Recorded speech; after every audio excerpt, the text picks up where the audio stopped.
Chapter 30. Consequences.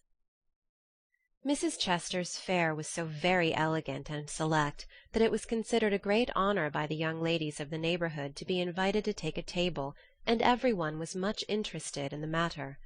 Amy was asked, but Joe was not, which was fortunate for all parties, as her elbows were decidedly akimbo at this period of her life, and it took a good many hard knocks to teach her how to get on easily. The haughty, uninteresting creature was let severely alone, but Amy's talent and taste were duly complimented by the offer of the art table, and she exerted herself to prepare and secure appropriate and valuable contributions to it. Everything went on smoothly till the day before the fair opened. Then there occurred one of the little skirmishes which it is almost impossible to avoid, when some 25 women, old and young, with all their private piques and prejudices, try to work together. May Chester was rather jealous of Amy, because the latter was a greater favourite than herself, and just at this time several trifling circumstances occurred to increase the feeling. Amy's dainty pen-and-ink work entirely eclipsed May's painted vases. That was one thorn. Then the all-conquering tutor had danced 4 times with Amy at a late party, and only once with May. That was thorn number 2.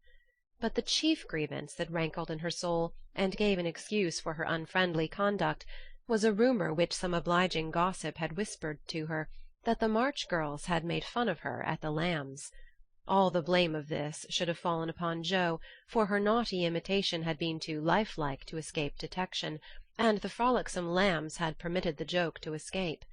No hint of this had reached the culprits, however, and Amy's dismay can be imagined, when, the very evening before the fair, as she was putting the last touches to her pretty table, Mrs. Chester, who of course resented the supposed ridicule of her daughter, said in a bland tone, but with a cold look, "I find, dear, that there is some feeling among the young ladies about my giving this table to any one but my girls. As this is the most prominent, and some say the most attractive table of all, and they are the chief getters-up of the fair, it is thought best for them to take this place. I'm sorry, but I know you are too sincerely interested in the cause to mind a little personal disappointment, and you shall have another table if you like." Mrs. Chester fancied beforehand that it would be easy to deliver this little speech, but when the time came she found it rather difficult to utter it naturally, with Amy's unsuspicious eyes looking straight at her full of surprise and trouble. Amy felt that there was something behind this, but could not guess what, and said quietly, feeling hurt and showing that she did, "Perhaps you'd rather I took no table at all." "Now, my dear, don't have any ill feeling, I beg. It's merely a matter of expediency. You see, my girls will naturally take the lead, and this table is considered their proper place. I think it is very appropriate to you, and feel very grateful for your efforts to make it so pretty, but we must give up our private wishes, of course, and I will see that you have a good place elsewhere. Wouldn't you like the flower table? The little girls undertook it, but they are discouraged. You could make a charming thing of it, and the flower table is always attractive, you know." "Especially to gentlemen," added May, with a look which enlightened Amy as to one cause of her sudden fall from favour. She coloured angrily, but took no other notice of that girlish sarcasm, and answered with unexpected amiability, "It shall be as you please, Mrs. Chester. I'll give up my place here at once, and attend to the flowers if you like." "You can put your own things on your own table if you prefer," began May, feeling a little conscience-stricken, as she looked at the pretty racks, the painted shells, and quaint illuminations Amy had so carefully made and so gracefully arranged. She meant it kindly, but Amy mistook her meaning, and said quickly, "Oh, certainly, if they're in your way." And sweeping her contributions into her apron pell-mell, she walked off, feeling that herself and her works of art had been insulted past forgiveness. "Now she's mad. Oh, dear! I wish I hadn't asked you to speak, mamma," said May, looking disconsolately at the empty spaces on her table. "Girls' quarrels are soon over," returned her mother, feeling a trifle ashamed of her own part in this one, as well she might. The little girls hailed Amy and her treasures with delight, which cordial reception somewhat soothed her perturbed spirit. and she fell to work, determined to succeed florally if she could not artistically. But everything seemed against her. It was late, and she was tired. Every one was too busy with their own affairs to help her, and the little girls were only hindrances, for the dears fussed and chattered like so many magpies, making a great deal of confusion in their artless efforts to preserve the most perfect order. The evergreen arch wouldn't stay firm after she got it up, but wiggled and threatened to tumble down on her head when the hanging baskets were filled. Her best tile got a splash of water, which left a sepia tear on the Cupid's cheek. She bruised her hands with hammering, and got cold working in a draught, which last affliction filled her with apprehensions for the morrow. Any girl reader who has suffered like afflictions will sympathize with poor Amy, and wish her well through her task. There was great indignation at home when she told her story that evening. Her mother said it was a shame, but told her she had done right. Beth declared she wouldn't go to the fair at all, and Joe demanded why she didn't take all her pretty things and leave those mean people to get on without her. Because they are mean is no reason why I should be. I hate such things, and though I think I've a right to be hurt, I don't intend to show it. They will feel that more than angry speeches or huffy actions, won't they, Marmee? That's the right spirit, my dear. A kiss for a blow is always best, though it's not very easy to give it sometimes, said her mother, with the air of one who had learned the difference between preaching and practicing. In spite of various very natural temptations to resent and retaliate, Amy adhered to her resolution all the next day, bent on conquering her enemy by kindness. She began well, thanks to a silent reminder that came to her unexpectedly but most opportunely. As she arranged her table that morning, while the little girls were in the ante-room filling the baskets, she took up her pet production, a little book, the antique cover of which her father had found among his treasures, and in which, on leaves of vellum, she had beautifully illuminated different texts. As she turned the pages, rich in dainty devices, with very pardonable pride, her eye fell upon one verse that made her stop and think. Framed in a brilliant scroll-work of scarlet, blue, and gold, with little spirits of good-will helping one another up and down among the thorns and flowers, were the words, "Thou shalt love thy neighbor as thyself."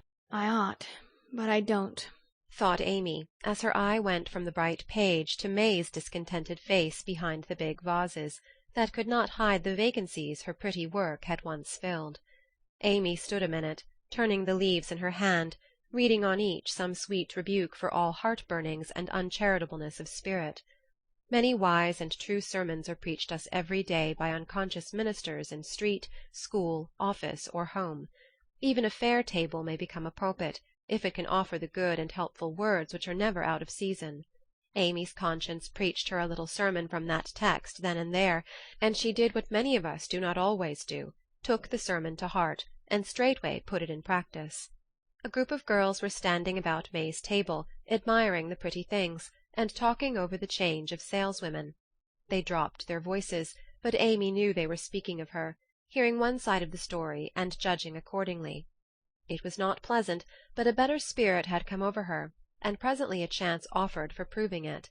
She heard May say sorrowfully, "It's too bad, for there's no time to make other things, and I don't want to fill up with odds and ends. The table was just complete then. Now it's spoiled."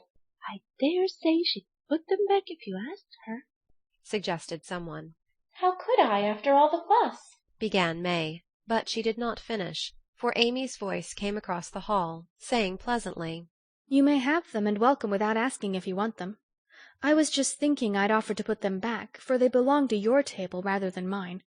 Here they are. Please take them, and forgive me if I was hasty in carrying them away last night." As she spoke, Amy returned her contribution with a nod and a smile, and hurried away again, feeling that it was easier to do a friendly thing than it was to stay and be thanked for it. "Now, I call that lovely of her, don't you?" cried one girl. May's answer was inaudible, but another young lady, whose temper was evidently a little soured by making lemonade, added with a disagreeable laugh, "Very lovely, for she knew she wouldn't sell them at her own table." Now that was hard. When we make little sacrifices we like to have them appreciated at least, and for a minute Amy was sorry she had done it, feeling that virtue was not always its own reward. But it is, as she presently discovered, for her spirits began to rise, and her table to blossom under her skilful hands. The girls were very kind, and that one little act seemed to have cleared the atmosphere amazingly. It was a very long day and a hard one for Amy, as she sat behind her table, often quite alone, for the little girls deserted very soon. Few cared to buy flowers in summer, and her bouquets began to droop long before night. The art table was the most attractive in the room. There was a crowd about it all day long, and the tenders were constantly flying to and fro with important faces and rattling money-boxes.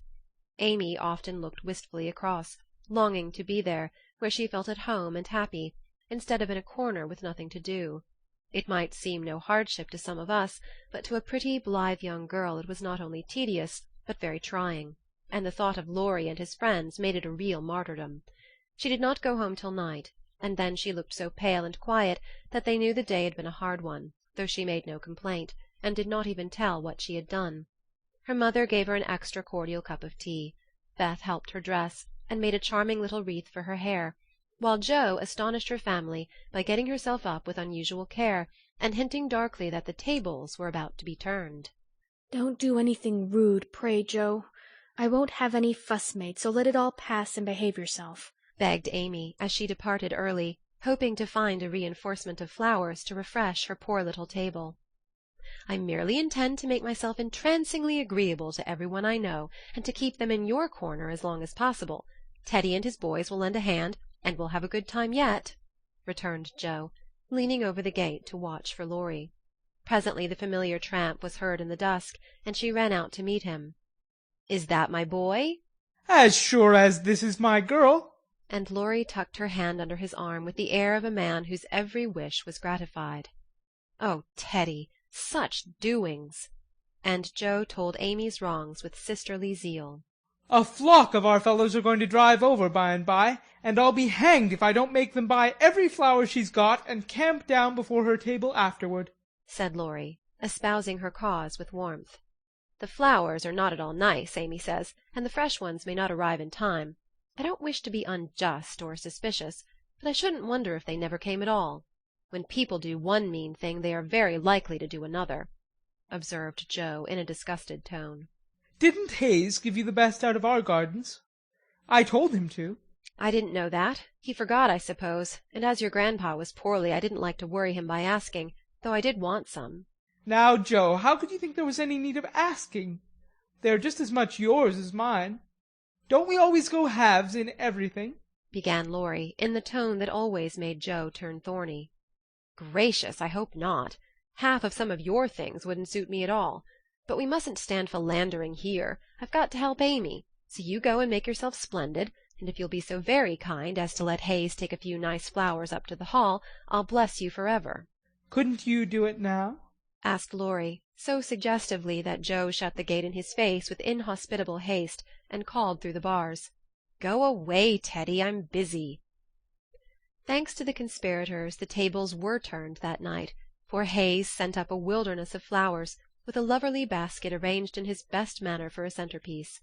Then the March family turned out en masse, and Jo exerted herself to some purpose, for people not only came, but stayed, laughing at her nonsense, admiring Amy's taste, and apparently enjoying themselves very much. Laurie and his friends gallantly threw themselves into the breach, bought up the bouquets, encamped before the table, and made that corner the liveliest spot in the room. Amy was in her element now, and out of gratitude, if nothing more, was as sprightly and gracious as possible, coming to the conclusion, about that time, that virtue was its own reward after all. Jo behaved herself with exemplary propriety, and when Amy was happily surrounded by her guard of honor, Jo circulated about the hall, picking up various bits of gossip which enlightened her upon the subject of the Chester change of base. She reproached herself for her share of the ill-feeling, and resolved to exonerate Amy as soon as possible. She also discovered what Amy had done about the things in the morning, and considered her a model of magnanimity. As she passed the art table she glanced over it for her sister's things, but saw no sign of them. "Tucked away out of sight, I dare say," thought Jo, who could forgive her own wrongs, but hotly resented any insult offered her family. "Good evening, Miss Jo. How does Amy get on?" asked May with a conciliatory air, for she wanted to show that she could also be generous. "She has sold everything that was worth selling. and now she is enjoying herself. The flower table is always attractive, you know, especially to gentlemen."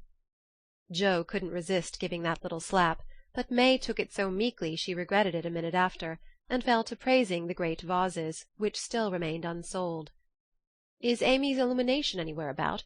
I took a fancy to buy that for father," said Joe, very anxious to learn the fate of her sister's work.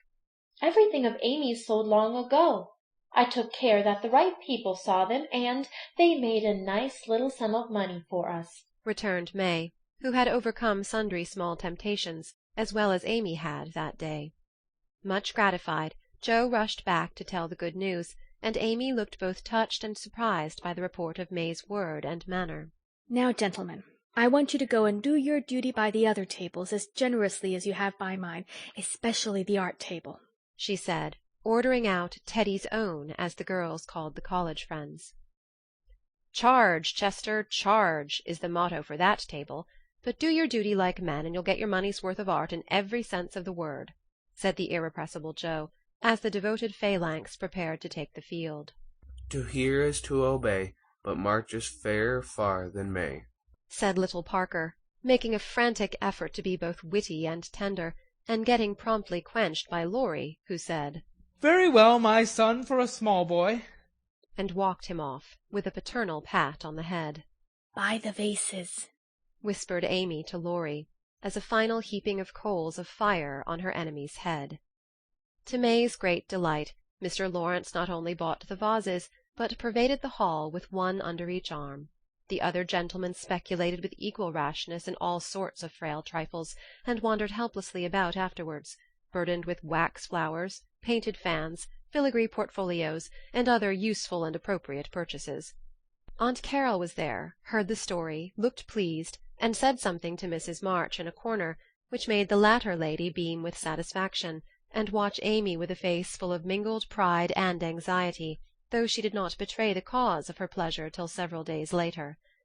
The fair was pronounced a success, and when May bade Amy good night, she did not gush as usual, but gave her an affectionate kiss, and a look which said, "Forgive and forget." That satisfied Amy, and when she got home she found the vases paraded on the parlor chimney-piece, with a great bouquet in each. "The reward of merit for a magnanimous march," as Laurie announced with a flourish. "You've a deal more principle and generosity and nobleness of character than I ever gave you credit for, Amy. You've behaved sweetly, and I respect you with all my heart," said Joe warmly, as they brushed their hair together late that night. Yes, we all do, and love her for being so ready to forgive. It must have been dreadfully hard, after working so long, and setting your heart on selling your own pretty things. I don't believe I could have done it as kindly as you did," added Beth from her pillow. "Why, girls, you needn't praise me so. I only did as I'd be done by. You laugh at me when I say I want to be a lady, but I mean a true gentlewoman in mind and manners, and I try to do it as far as I know how. I can't explain exactly, but I want to be above the little meannesses and follies and faults that spoil so many women. I'm far from it now, but I do my best, and I hope in time to be what Mother is." Amy spoke earnestly, and Joe said with a cordial hug, "I understand now what you mean, and I'll never laugh at you again. You are getting on faster than you think, and I'll take lessons of you in true politeness, for you've learned the secret, I believe. Try away, dearie. You'll get your reward some day, and no one will be more delighted than I shall." A week later Amy did get her reward, and poor Joe found it hard to be delighted. A letter came from Aunt Carol, and Mrs. March's face was illuminated to such a degree when she read it that Joe and Beth, who were with her, demanded what the glad tidings were. Aunt Carol is going abroad next month, and wants— "Me to go with her!" burst in Joe, flying out of her chair in an uncontrollable rapture. "No, dear, not you. It's Amy." "Oh, Mother! She's too young. It's my turn first. I've wanted it so long. It would do me so much good, and be so altogether splendid. I must go." "I'm afraid it's impossible, Joe. Aunt says Amy, decidedly, and it is not for us to dictate when she offers such a favor." "It's always so. Amy has all the fun, and I have all the work. It isn't fair. Oh, it isn't fair!" cried Joe passionately. "I'm afraid it's partly your own fault, dear. When Aunt spoke to me the other day, she regretted your blunt manners and too independent spirit, and here she writes, as if quoting something you had said, "I planned at first to ask Jo, but as favours burden her, and she hates French, I think I won't venture to invite her. Amy is more docile, will make a good companion for Flo, and receive gratefully any help the trip may give her."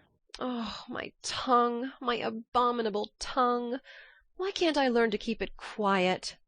Groaned Jo, remembering words which had been her undoing.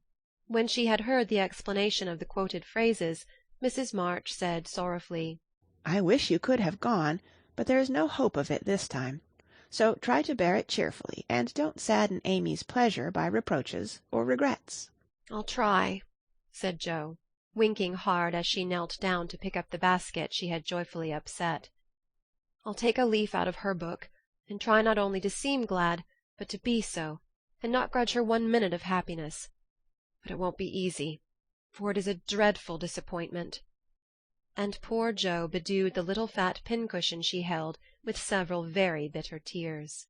Joe, dear, I'm very selfish, but I couldn't spare you, and I'm glad you're not going quite yet," whispered Beth, embracing her, basket and all, with such a clinging touch and loving face that Jo felt comforted in spite of the sharp regret that made her want to box her own ears and humbly beg Aunt Carroll to burden her with this favour and see how gratefully she would bear it. By the time Amy came in, Jo was able to take her part in the family jubilation, not quite as heartily as usual perhaps, but without repinings at Amy's good fortune. The young lady herself received the news as tidings of great joy, went about in a solemn sort of rapture, and began to sort her colours and pack her pencils that evening, leaving such trifles as clothes, money, and passports to those less absorbed in visions of art than herself. "It isn't a mere pleasure trip to me, girls," she said impressively as she scraped her best palette.